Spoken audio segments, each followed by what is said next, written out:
Армысыздар, жердегі жұлдыздардың құпиясына құмар көрермен, эфирде өздеріңіз асыға күтетін жұлдыздар құпиясы бағдарламасы. Сіздермен бірге мен, Мұхит Сапарбаев. Біз сіздермен бірге алдағы 15 минутта тойдан қалмайтын жұлдыздарды талдайтын боламыз. Сонымен өздеріңіз байқағандай, бүгінгі тақырып тойға жиі шығатын жұлдыздар. Бұл көштің басын аспанға қарап жұлдызды санайтын әнші Абай Бегей бастап тұр. Әндері той бизнеске арналған әнші еліміздің кез келген өңіріне баруға дайын екендігін байқатады. Және әншінің әріптестері де бір тойда екендігін ашық жариялауға асық.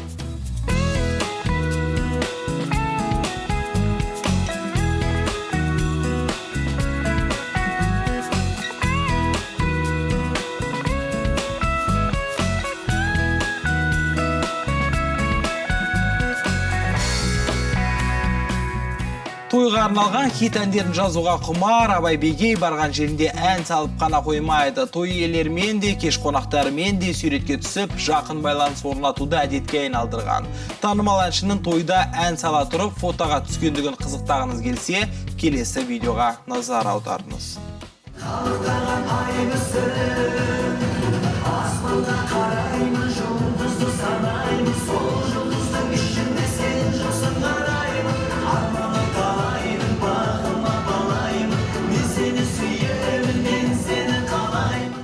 Дәл осы тақырыпта пақ-пақ деп ән салып жүрген Айқынның өзіне де таңдай қағуға болады. Әр қазақтың қуанышынан табылуға дайын Айқын Төлепберген де шоу-бизнеске қарағанда той бизнестен тәуірлеу табыс тапса керек. Оған тойларда мақтанышпен түскен суреттері дәлел.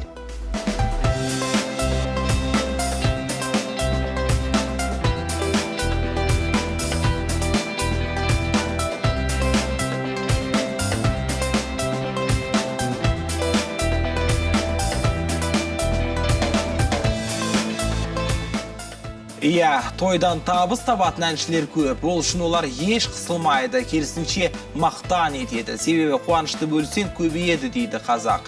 Міне сол себепті де әнші Айқын да әлеуметтік желіге тойдан видео салғанды құп көрсе керек.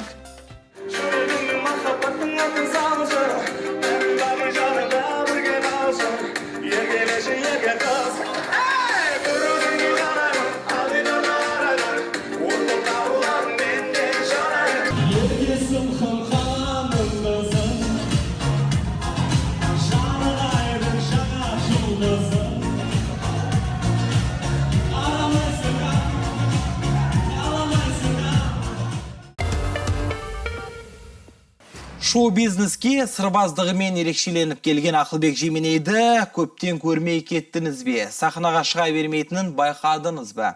Әрине, Ақылбек үшін де табыс көзі қазақтың тойы болыптыр әзірге. Бұл әншіні сағынған болсаңыз, тойдан іздеңіз.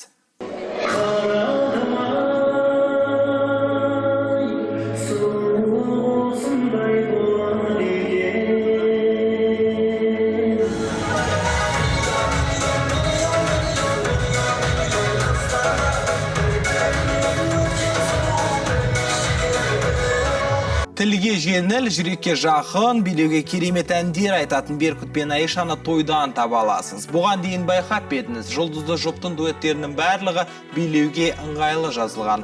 Яғни сахнада да, тойда да айтуға болады. Беркуттың талғаммен таласымыз жоқ әрине. Тойға барып, ән салып суретке түсіп, әріптестермен кездесіп қалуды әдетке айналдырған жұлдызды жұптың суреттеріне қарай отырыңыздар.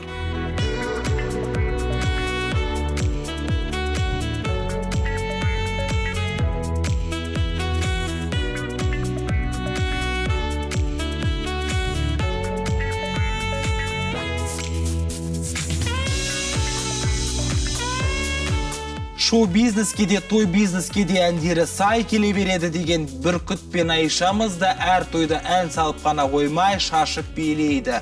Көпшілікпен естелік суретке түсіп, той иесімен бірдей қызмет көрсетеді дерсіз. Айналайын ақ жүзің, айдан аппақ сендей жарды, ер жігіт қайдан таппақ. Ти менің айнам, ти көзі айнымас айнам, ти жүрек айран. Сахна мен тойда алмастырған әншілер қызық боп бара ма, әлде жалықтырды ма? Сәл шыдаңыз, қызғалда. Еркемін еркелеп өмір деп ән салатын Ерке Есмахан да дәл осы әнімен тойда да еркелеп жүретін көрінеді. Тек тойшыл қауым еркелікті көтерер ме екен? Бірге көрейік.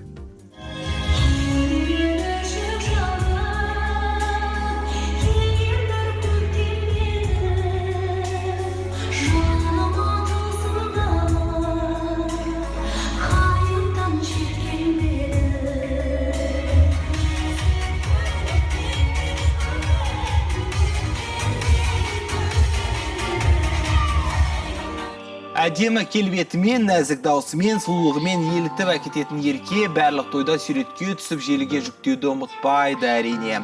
Соңғы кезде ұлын жетікте жүретін әншінің әр тойға киетін әр түрлі көйлегінен көз сүрінеді. Ең бастысы Ерке қызға бәрі де жарасып тұрғандай.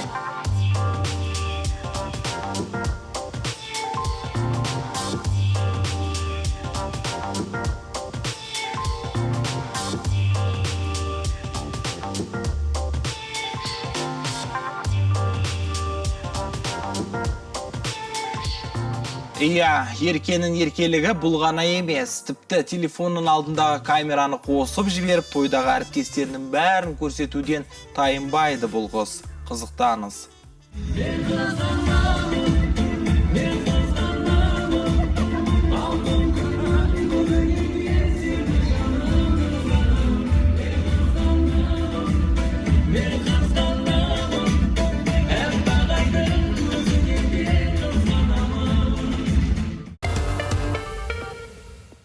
Жақында жол апатына түсіп, артынша махаббаттары аңызға айналған науқас қыз бен оның сүйіктісін бейнебаянына түсірген Ернар Айдар да той десе қу басы домалайтын әншілердің қатарында. Иә, Ернардың да әндері той бизнеске арналған, билеуге жеңіл әндер екендігі рас.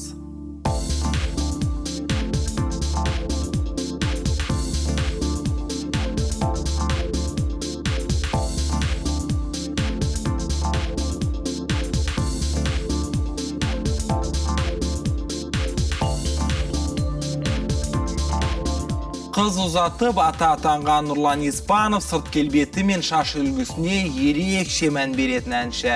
Әлі де жас келбетті, жарқын көрінуге тырысатын Еспанов мырзада басқа әншілерінен бір кем түспейді. Бұл әншінің Инстаграм парақшасына шолу жасасаңыз, тойдан естелік суреттерден көз ашпайсыз.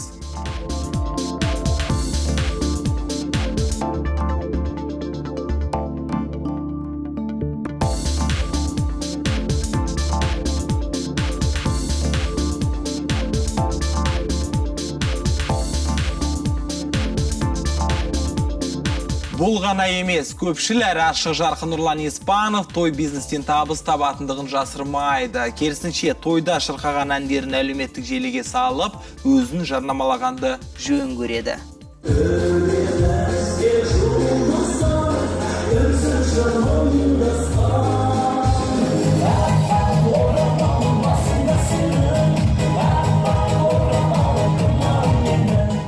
Ханшайымым ау деп, талай нәзік жандылардың жүрегін дір еткізген Ғаділбек Жанай қазір қайда? Сахнадан көрінбей кеткендігін сіз де байқаған боларсыз. Ендеше мұна қызықты қараңыз. Біз оны да қазақтың тойынан таптық.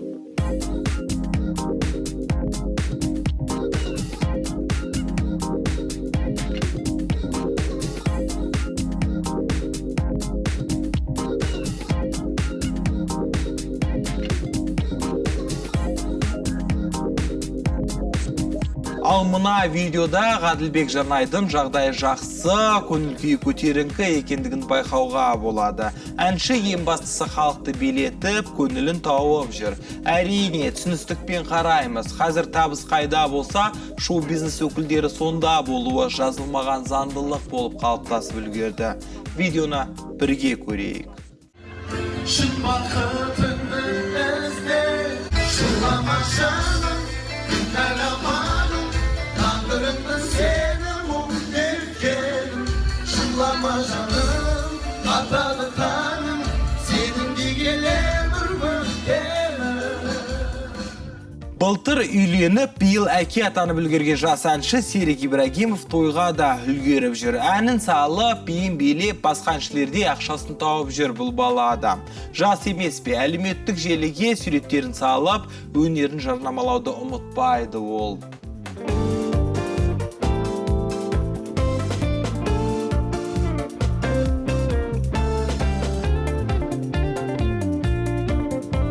Сахнадан да түспейтін бейнебаян түсіруден де алдына жан салмайтын кешиолық бойжеткендерді де анда-санда тойдан кездестіріп қалуға болады.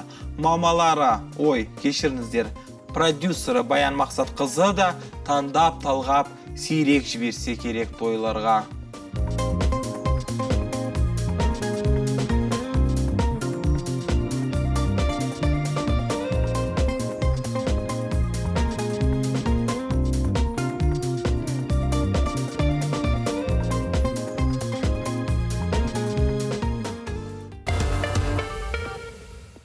Қазақтың нағыз ерке қызы, халықтың бәрі жақсы көретін Мақпал Жүнісованы кез келген той иесі шақырғысы келеді әрине. Мақпал апайымыз да әлеуметтік желіні игеріп алған. Фото-видеолармен бөліскенді құп көретін, заман ағымымен қарай жүретін қарапайым кісі өзі.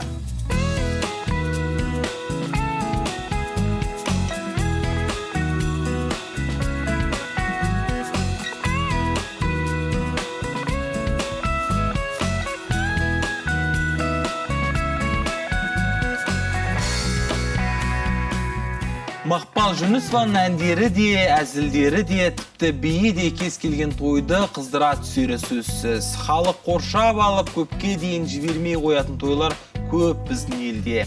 Оған дәлел мына видеолар болмақ. Бірге тамашалайық.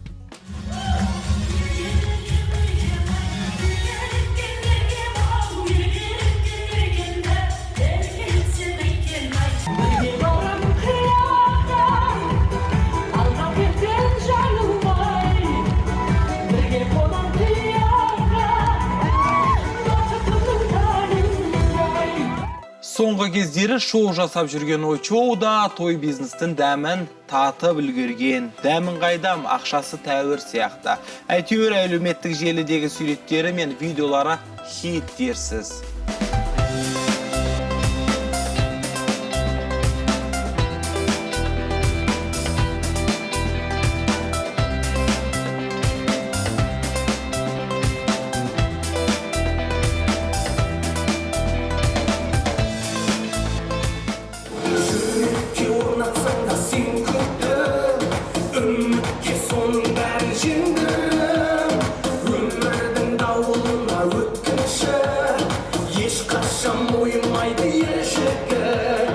Біздің әріптесіміз журналист әнші Розалы Қожаға да той бизнесте сұраныс өте көп. Бүгінде әнші көп баланың анасы ғана емес, тәп-тәуір кәсіптің иесі.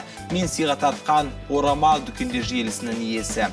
Баласы мен жұмысының көптігіне қарамастан Розалы Қожа да әр тойдан табылуға тырысады.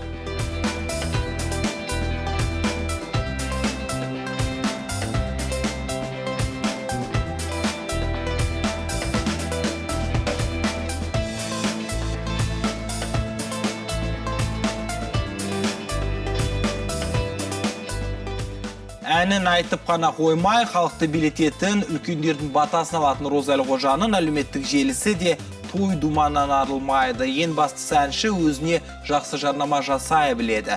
Бұл сөзімізге желідегі видеолары дәлел болмақ.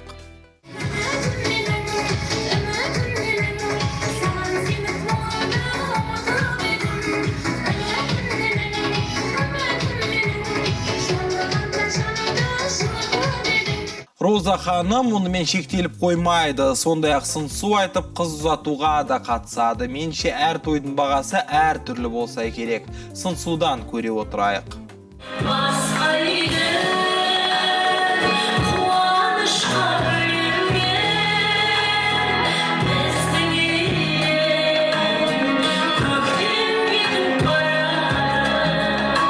Ой, жеңге деп жеңгелердің көңілін бір көтеріп тастаған Серікбол Сайлаубек о бастан той әншісі сияқты еді. Оның әндері адам бойында қанды жүгіртіп, еріксіз билетеді ғой. Нанбайсыз ба? Қараңыз. Ең сұлу, әлем кезіп бізде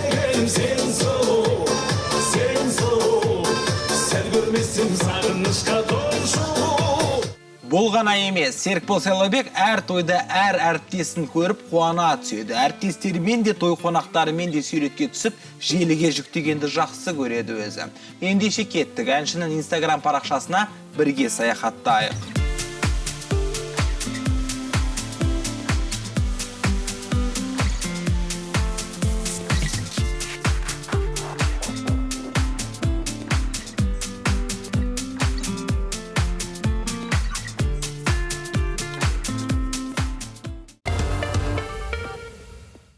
Соңғы кездері көп шыға бермейтін жұлдызды жұп, Тоқтар мен Бейбітке де сахнадан көрі тойда ән салған қызығырақ болса керек. Әлеуметтік желідегі парақшалары той суреттеріне лық тола. Ал сіз есіңізде ме, Тоқтар мен Бейбітті соңғы рет қашан, қай концертте көрдіңіз? Хош, суреттерді тамашалайық.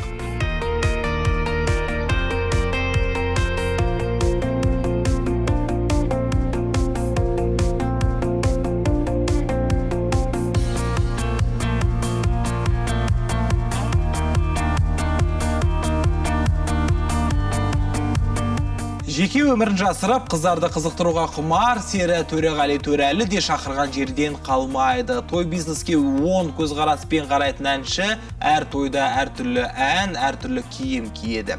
Сондай-ақ әріптестерімен суретке түсіп, оны мақтан етуді жөн көреді.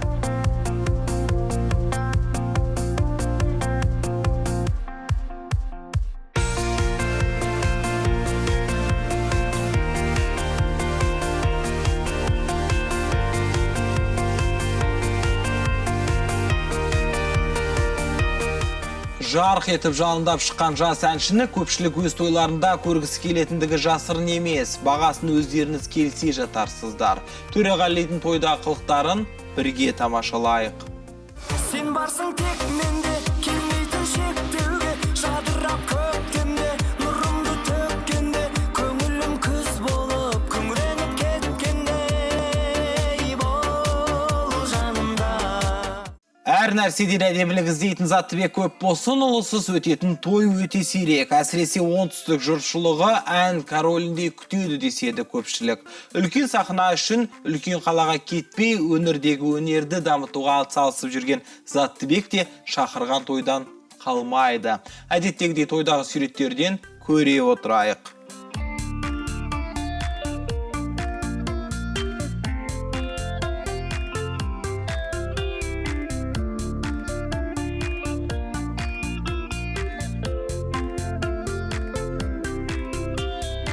Гүлдер ансамблінің жетекшісі Арман Дүйсенов те тойдан қалмайды. Биші қыздарын жетектемесе де, өзі міндетті түрде бой көрсететін композитор да тойда әріптестерімен кездесіп, арқа-жарқа болып қалады. Онысымен Instagram парақшасынан байқауға болады. Қазақтың тойы әртістердің бас қосатын жеріне айналғандай.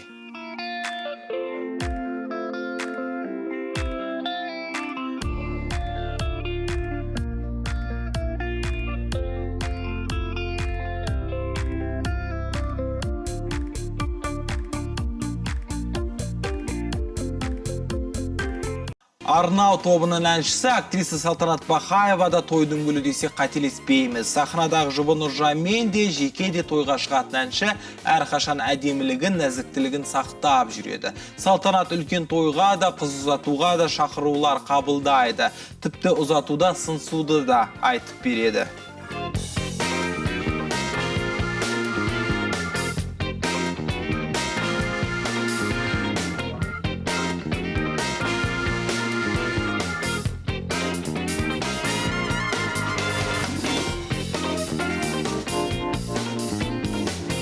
Соңғы кезде әлеуметтік желіде Сәкен балаларымен хэштегімен ерекшеленіп жүрген Музарттық Сәкен Майғазиев шақырған жерден қалма, шақырмаған жерге барма дейтіндердің санатында. Ол барған жерінде әсем әннен шашу шашып, естелік суретке түсуден белсенділік танытады.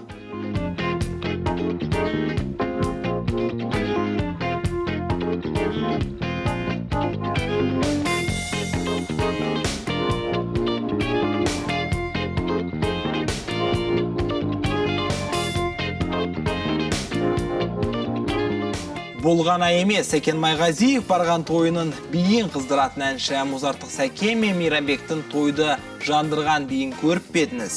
Ендеше бірге тамашалайық. Кел билейік, кел достар, құрдастар, кел билейік, заманда сырластар, қосылыр бұн күйгесен, күйгесен. Сахнадағы квартеттердің классикалық үлгісін қалыптастырған жігіттер тобы да тойдан төбе көрсете алады. Тек бұл топ бірге де жігіттер жан-жаққа жеке-жеке де шыға беретін көрінеді. Кім қалай табыс тапса да өз еркі, тек топ тарқамаса болғаны дейміз. Әзірге жігіттердің тойдан тобықтай суреттерін қарай отырайық.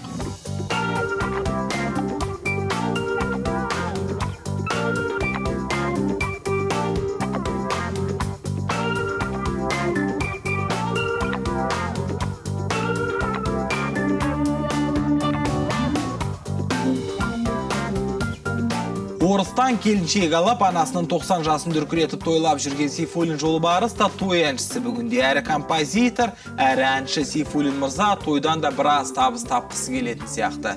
Тек ұсыныс болса болғаны. Әншінің әлеуметтік желісіне шолу жасап көрейік.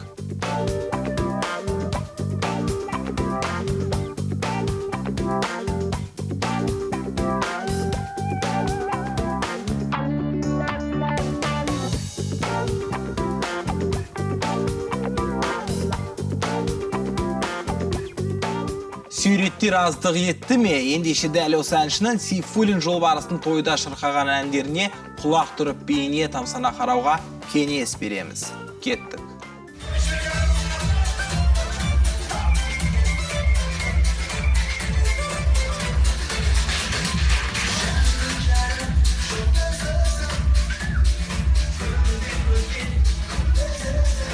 Әншілер тойда ән айтып табыс тапса, көпшілікке Тука деген лақабатпен танылған Нұржан Төлендиев тойларды жүргізіп асаба болады.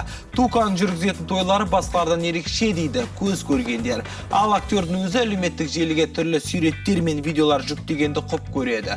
Бұл оның парақшасындағы жарнама іспетті.